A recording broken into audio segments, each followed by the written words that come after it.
नमस्कार विद्यार्थी मित्रमैत्रिणींनो. आत्मपरीक्षण आणि कल्पनाशक्ती या विषयावर आपण आता चर्चा करणार आहोत. तुम्हा सर्वांचे मनापासून स्वागत आहे. आता आपण एक कौशल्य बघणार आहोत. हे अतिशय सुंदर कौशल्य आहे जे तुम्हाला तुमच्या दैनंदिन जीवनामध्ये आणि आपले जे हेतू आहेत जीवनाचे ते साध्य करण्यासाठी उपयोगी पडणार आहे. हे कौशल्य आहे कल्पना शक्तीचे कौशल्य. जिथे विविध पार्श्वभूमीचे सर्व सदस्य प्रेम, आदर आणि सहवासाने बांधलेले असतील असा एकसंध समाज निर्माण करण्यासाठी आपण एकमेकांवर प्रेम करणे आणि त्यांची काळजी घेणे आवश्यक आहे. आपण स्वतःकडे विविध रंगाचे गुलाब बनून बघितले पाहिजे. किती सुंदर कल्पना आहे ही.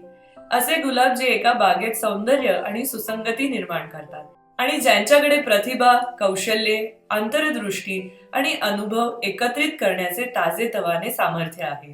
इतरांसाठी जे दिसत नाही किंवा ते बघू शकत नाही ती बघण्याची कला म्हणजे कल्पनाशक्ती.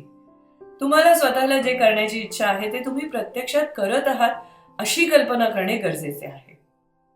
मग एक संशोधन केलेलं होतं आणि त्या संशोधनाच्या निष्कर्षानुसार असे नमूद करण्यात आलेले आहे की जेव्हा तुम्ही कल्पनाशक्तीचा वापर करता तेव्हा तुम्ही ज्या वास्तविक कृती करणार आहात त्यांची मानसिक प्रतिमा तुमच्या मनात तयार व्हायला सुरुवात होते.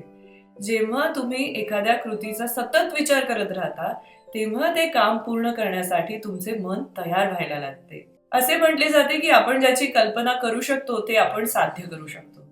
शिवाय असेही म्हटले जाते की माणसाचे वास्तव हे त्याचे विचार आहेत. चुंबकाप्रमाणे तुम्ही ज्याचा विचार करता तेच तुमच्याकडे आकर्षित होते. जेव्हा तुम्ही विविध लोकांचे स्वागत करून एक नवीन समाज निर्माण करून बदल घडवणारे आहात अशी कल्पना करता तेव्हा तुम्ही ही कल्पना प्रत्यक्षात कृतीत आणण्यासाठी तयार होता.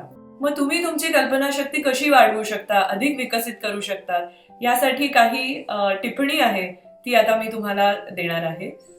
थोडा स्वतःसाठी वेळ द्या, निवांत व्हा आणि तुम्हाला जी कृती करायची आहे ना त्यावरती लक्ष केंद्रित करा. शक्यतो तुमचे डोळे बंद ठेवा आणि तुमचे मन एकाग्र ठेवा. आरामदायक श्वसन तंत्राचा सराव करा. ज्या कृती तुम्हाला हाती घ्यायच्या आहेत किंवा पूर्ण करायच्या आहेत त्या कृतींचे किंवा गोष्टींचे एक तपशीलवार वर्णन करणे गरजेचे आहे. तुम्ही ती कृती प्रत्यक्षात करत आहात ह्याची कल्पना करा. इच्छित कृती करताना तुम्हाला काय भावना येतील किंवा शारीरिक दृष्ट्या कसे वाटेल ह्याची कल्पना करा. एक हुबेहूब मानसिक प्रतिमा तयार करण्याचा प्रयत्न करा. म्हणजे एखादी गोष्ट तुम्ही संपादन केल्यानंतर तुम्हाला कसं वाटेल, तुमच्या भावना कशा असतील ह्याच्यावरती विचार करा. दिवसातून कमीत कमी 2दा किंवा 3दा कल्पनाशक्तीचा सराव करा. जोपर्यंत काम करण्याचा परिपूर्ण मार्ग सापडत नाही तोपर्यंत कल्पनाशक्तीचा वापर करा. कल्पनाशक्तीचा वापर करताना सकारात्मक असावे आणि मन खुले असावे. मग कल्पना कशी करावी? तुम्ही तुमच्या कृती उत्तम प्रकारे हाती घेतल्या आहेत असा विचार करा. तुम्हाला कृती पार पाडण्यास प्रोत्साहन देण्यासाठी भावना आणि संवेदना महत्वाच्या आहेत. म्हणून संबंधित इंद्रियांचाही विचार करा. एखादी कृती करत असताना तुम्हाला काय वाटेल? उदाहरणार्थ कृतीशी संबंधित आवाज कसा असेल?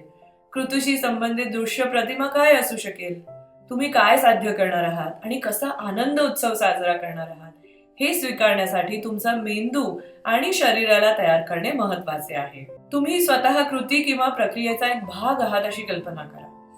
त्यामुळे तुम्हाला काय होईल, कसं पुढे जायचं आहे, कसं वागायचं आहे, आव्हानांवर मात कशी करायची आहे हे समजण्यासाठी खूप मदत होईल. तुमची इच्छित कृती साध्य झाल्यावर कोणते फायदेशीर परिणाम होतील ह्याचा विचार करा.